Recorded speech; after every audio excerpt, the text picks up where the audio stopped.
Good afternoon, guys. I'm very lucky this afternoon to be with Meghan, who's the Vice President of Marketing at Hubspot. Meghan, welcome. Thank you very much. Thanks for having for taking me. the time. So, where are we right now? So we are at the Next Web in Amsterdam. It's a European conference, and it's been a really fascinating series of talks on where technology is headed, where marketing is headed, where communication is headed, and just catching up with a lot of great speakers. So, you've already done a talk. I have. What was it about and how did it go? So my talk was about, I think we're at this really fascinating time where the way that people discover content is really fundamentally changing at a faster rate than it ever has before. So we used to have one path through which you discovered content, and that was Google, basically, the search engine. And so everybody optimized their content for search. But when you think about it now, we have voice search, we have app search, we have messenger apps, we have all sorts of different ways that people are encountering content that are way outside the confines of the browser. And so the talk was really about how do you absorb the way that behavior is changing, build strategies against that, and then hopefully measure that over the long term. And so for millennials who may be trying to start companies, found companies, how important is the marketing of what they're doing in today's world?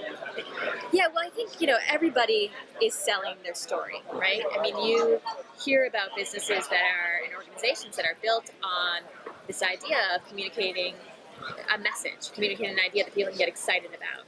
You're selling a promise. And so marketing is core to that.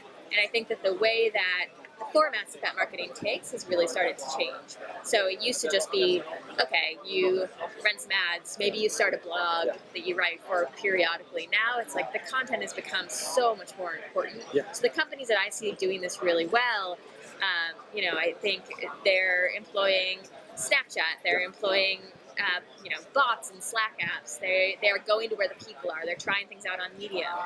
Buffer, I was just talking with Buffer, the head of Buffer, Leo, yesterday, and they have a brilliant presence on Medium.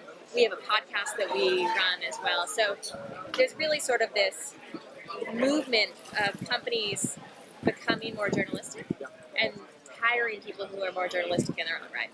So Gary Vaynerchuk spoke yesterday about how 10 years ago, when Google Ads first came out, a little bit longer than that, he bought wine for 5 cents.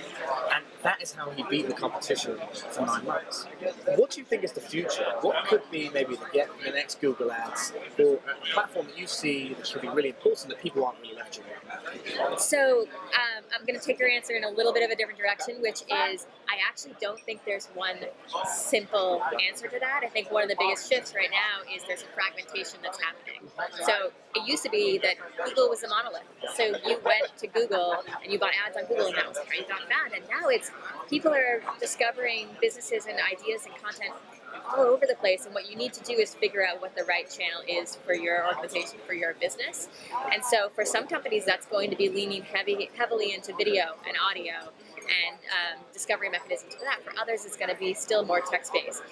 There are some companies that are going to be entirely text and mobile-based. And so you have to really understand the human behavior that's leading towards purchases and interactions with your company before you can pick that mix. Because they say right now that, video for millennials really is it. And we saw this last week, we put up a video, and the response was just amazing. Oh my God, yeah. It's not as if the message has changed, it was just the video. And live video too. So Facebook has really leaned into Facebook Live. So they're weighting their algorithm to prioritize Facebook Live. So right now, I would actually lean heavily into that while the getting is good. While there aren't that many people in that space, while every Facebook Live video we put up, and it could be the smallest little thing, thousands of views that we would have never otherwise gotten. And so that's probably one space where, look to what's important for some of these major players like Facebook and Twitter and LinkedIn and Google, and try to figure out how to exploit every single new feature that they roll out. And from the kind of perspective of Hubspot as a company, what's in store for you over the next year? So we're cooking. We got a lot going on. So it's been a really interesting process. We started out with one product. It was a marketing platform. And we really attracted people to that product by not talking about the product at all, by talking about marketing strategy and creating interesting things that people would want to read and kind of pulling them into the top of the funnel that way. And then later on, talking to them about the product. Yeah. Recently, in the last couple of years, we started introducing a lot of free products. So we have a free CRM, we have a free tool called Lead In, we've got a bunch of free graders, things like that, where I think the new idea is forget about standing in the way between your customer and your product. Just give them a product. And then once they're using the product, once they're getting some value out of it, then figure out, what the right upsell path is for them. So we're exploring that area right now, is sort of getting out of our own way and getting more product directly into customers' hands. And that's been really fun. We're also growing like crazy, so we're hiring a lot of people. If you're looking for a job, and we're trying to attract, people who are really unique in their approach to marketing and to building products and to understanding how the modern customer engages with companies. And from my final question, from the kind of American perspective, European markets, are there any subtle differences in the way that people go around building brands? It's funny, I've been asked that before, and I think that there are probably subtle differences, for sure. I think, a lot of it is timing, right? So what's really popular in the States right now may not be popular in LATAM for a couple of years, or may have been popular a year ago in the UK. And so it's really knowing what the needs are in terms of prioritization of what you talk about. In LATAM, they care a ton about social right now. I'm really, really excited about social media and how you use it to engage, including social ads, things like that. That's actually probably older content for somebody like the UK market. So we do those kind of tweaks, but I will say that when it comes to actually understanding the markets, that people's motivations are pretty universal.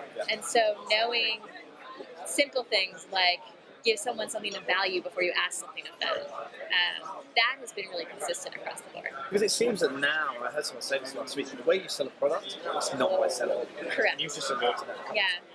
So if you can show them value, then they have nothing to do with it. Yeah, because we're so equipped to filter out advertising and marketing and all of these things that we've just been hit with a barrage of this over the last few years. So people are really good at navigating their own way. They don't need you to throw a for sale sign in front of them.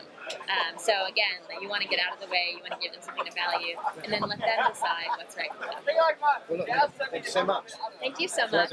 All the best.